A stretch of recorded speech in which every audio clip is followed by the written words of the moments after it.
बिस्मिल्लाहिर्रहमानिर्रहीम। दोस्तों साथियों, आज एक बहुत बड़ी डेवलपमेंट है कि वो प्लान जो लोग बनाए जा रहे थे एक बड़ी सियासी जमात के रहनुमा इमरान खान को माइनस करने के लिए, उसका एक बड़ा मोहरा जो इमरान खान की जमात में उन्होंने छोड़ रखा था जिसका नाम फवाद चौधरी है, उसके ज़रिए से हुकूमत जो जाल बुन रही थी या जो भी लोग इमरान खान को इसमें से खेल में से फारिग करने और इसको माइनस करने के लिए कर रहे थे, वो जो जाल बुना था उन्होंने उस को आज मैं ये कहूँगा कि तकदीर ने बेनकाब किया है। किस तरह से बेनकाब किया है कि फवाद चौधरी ने को चंद ही मिनटों के बाद, बल्कि हाफ एन आवर या 1 आवर के बाद जो कुछ उन्होंने कहा वो बिल्कुल बेनकाब हो गए। उन्होंने कहा जी कि मेरी चंद तहरीक इंसाफ के रहनुमाओं के साथ मुलाकात हुई है और ये तासुर देने की कोशिश की कि वो एक बड़ा ग्रुप बना रहे हैं जो तहरीक इंसाफ को लीड करेगा या तहरीक इंसाफ हकीकी की शक्ल में या किस तरह, वो एक इम्प्रेशन देने की कोशिश की है। वो मैं आपको बताता हूँ कि किस तरीके से वो नाकाम हुआ। वो इस तरीके से नाकाम हुआ कि सबसे पहले शाह महमूद कुरैशी साहब के बेटे ने इस बात की तस्दीक कर दी कि फवाद चौधरी के साथ शाह महमूद कुरैशी की कोई मुलाकात नहीं हुई है, जबकि उन्होंने ये कहा है कि मेरी शाह महमूद कुरैशी से मुलाकात हुई है, फ़लाँ से मुलाकात हुई है, फ़लाँ से मुलाकात हुई है, जिसमें उन्होंने असद कैसर का नाम भी लिया जो साबिक स्पीकर कौमी असम्बली हैं। तो उन्होंने भी, असद कैसर ने भी इस बात की तस्दीक कर दी कि मेरी फवाद चौधरी के साथ कोई मुलाकात नहीं हुई है, और उन्होंने भी कहा कि हम इमरान खान के साथ डट के खड़े हैं, और यही बात शाह महमूद कुरैशी के बेटे ने की है। अब आप देखें कि शाह महमूद कुरैशी क्यों डट के खड़े हुए हैं। वो इसलिए भी डट के खड़े हुए हैं कि देखें, अगर कोई सेटअप ऐसा बनता है जो किसी भी साजिश के तहत तैयार होता है या किसी भी बैकडोर डिप्लोमेसी के तहत तैयार होता है, उसमें ज़ाहिर है हो सकता है कि क़यादत शाह महमूद कुरैशी साहब को ना मिले। जबकि दूसरी तरफ इमरान खान खुद ये ऐलान कर चुके हैं कि अगर मुझे नाअहल किया जाता है, अरेस्ट किया जाता है, गिरफ्तार कर लिया जाता है या जेल में बंद कर दिया जाता है या कोई और मुझे नुकसान पहुंचता है, तो मेरे बाद शाह महमूद कुरैशी पार्टी की बागडोर संभालेंगे। तो एक समझदार आदमी इज्जत के साथ किसी कोई क़यादत उसको मिलती हो तो वो बेइज्जती के साथ आगे बढ़ के किसी चीज़ की क़यादत या किसी चीज़ का मेंबर क्यों बनेगा। एक बात। दूसरी बात, असद कैसर ने जो है ना वाज़े तौर पर तरदीद कर दी कि ऐसी कोई बात नहीं है। फिर उन्होंने और अली जैदी और दूसरे लोगों के साथ मुलाकात का कहा। बहरहाल किसी तरफ से अभी तक कोई ऐसी तस्दीक नहीं आई और ना ही किसी रहनुमा ने उनकी बात में कोई हामी भरी है। तो इस तरह से ये लगता है कि फवाद चौधरी जो पहले ही ये कहने के हर थाली का बैंगन था, मतलब है कि नज़र आ रहा था कि वो जिस थाली में भी उठा के उसको रख दिया जाए वो उस थाली में जाने के लिए तैयार है। तो वो एक ऐसा किरदार अदा कर रहा था। देखें इमरान खान ने इस शख्स को कितनी इज्जत दी है, इस कदर इज्जत दी है कि आप सोच नहीं सकते। मैं इस पर थोड़ा सा आप लोगों को ये बावर कराना चाहूँगा। हाँ, एक और बात जो मेरे जहन में आ रही है वो ये है कि असद कैसर साहब ने भी इनकार कर दिया, और असद कैसर के इनकार के बाद ये चैप्टर तो क्लोज हो गया कि फवाद चौधरी जो जाल बुन रहे थे इमरान खान को उन्हीं की जमात में तनहा करने का, वो उनको नाकामी देखना पड़ी है।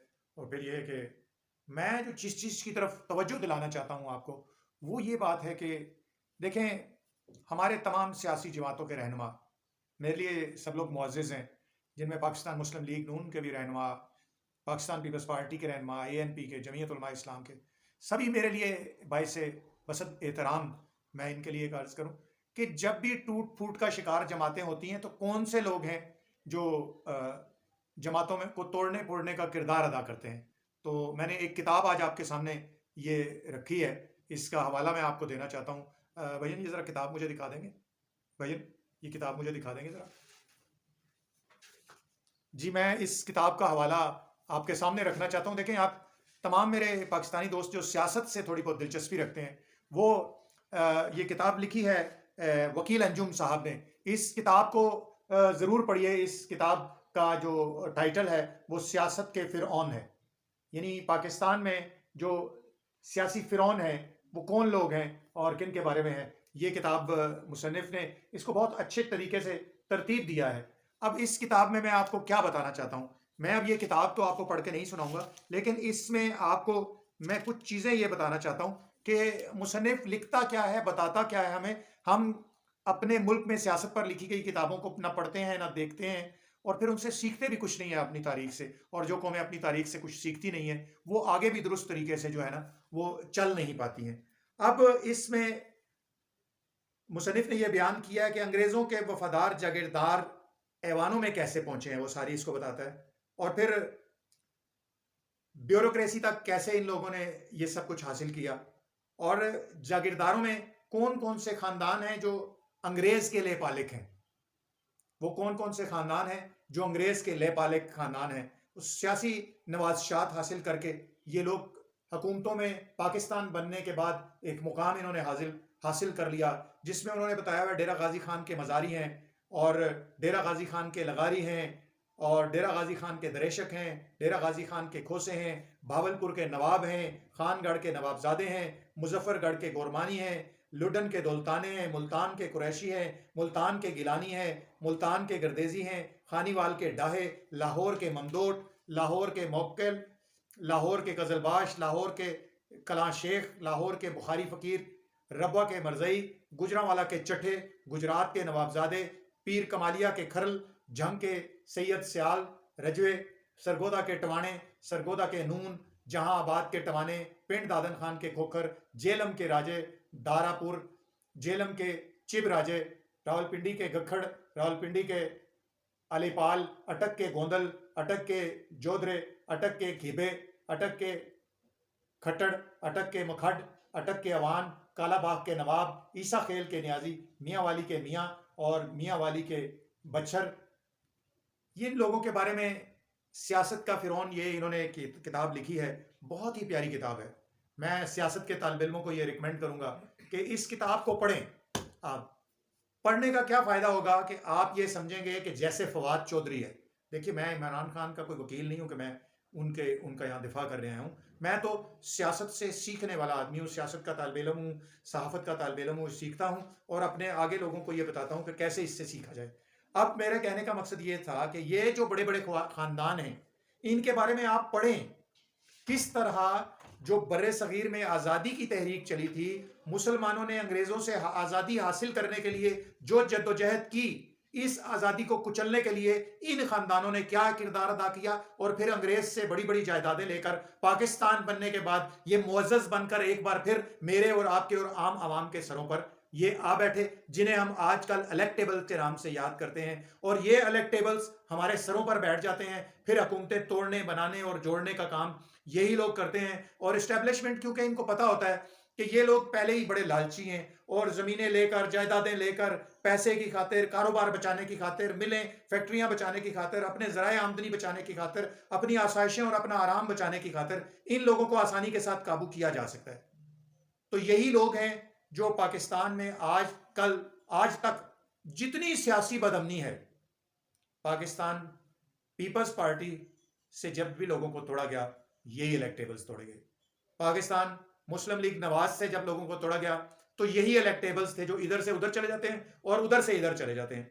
अब ये 40-50 लोग और 40-50 खानदान मैंने आपको गिनवाए हैं, यही इधर से उधर जाते हैं और उधर से इधर आते हैं, और फिर हुकूमत का तख्ता उलट देते हैं, सियासी जमातों का बेड़ा गर्क कर देते हैं।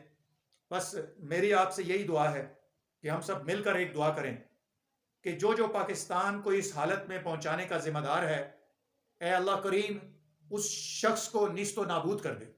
कोई भी है वो, कोई भी जो आदमी है जो पाकिस्तान को बर्बाद करने का जिम्मेदार है, ए मेरे रब करीम उसको बर्बाद कर, जो मेरे इस देश को, जो बड़ी मेहनत से, बड़ी कोशिशों से, बड़ी कुर्बानियों से हमें हासिल हुआ है। उम्मीद है कि मैं कोई इस किताब लिखने वाले का वो नहीं हूं कि उसका इश्तिहार आपको दे रहा हूं। मैं ये कहता हूं ये किताब पढ़ें, सीखें, देखें कि क्या होता है और कैसे ये लोग हमारे मुल्क को बर्बाद कर रहे हैं। तो बचे इन खानदानी लोगों से। ये जो कहते हैं अपने आप को खानदानी है, ये बड़े खानदान नहीं है, ये छोटे लोग हैं, सारे विक जाने वाले लोग। बचो इन्हें तो अपनी सियासत में बचाओ। आवाम ऐसा मिलकर सोचें कि मेरे वतन, मेरे मुल्क के लिए, इसके दिफा के लिए, इसकी सलामती के लिए और इसको बचाने के लिए जो लोग सरगर्म हैं, उनका साथ दीजिए, उनका ख्याल रखिए, उनकी कुर्बानियों को मत भूलिए। मेरे वतन के चप्पे चप्पे पर इस वक्त दुश्मनाने वतन की साजिशों का जाल बिखरा हुआ है, और वतन के चप्पे चप्पे की हिफाजत करने वालों का साथ दीजिए। अल्लाह मेरा और आपका हामी और नासिर हो। हिफाजत अल्लाह करेगा, कोशिश आपने करनी है। जज़ाकल्लाह। इंशाअल्लाह फिर मुलाकात होगी मेरी और आपकी, फिर किसी मौजू के साथ हाजिर होंगे। अल्लाह मेरा और आपका हामी और नासिर हो।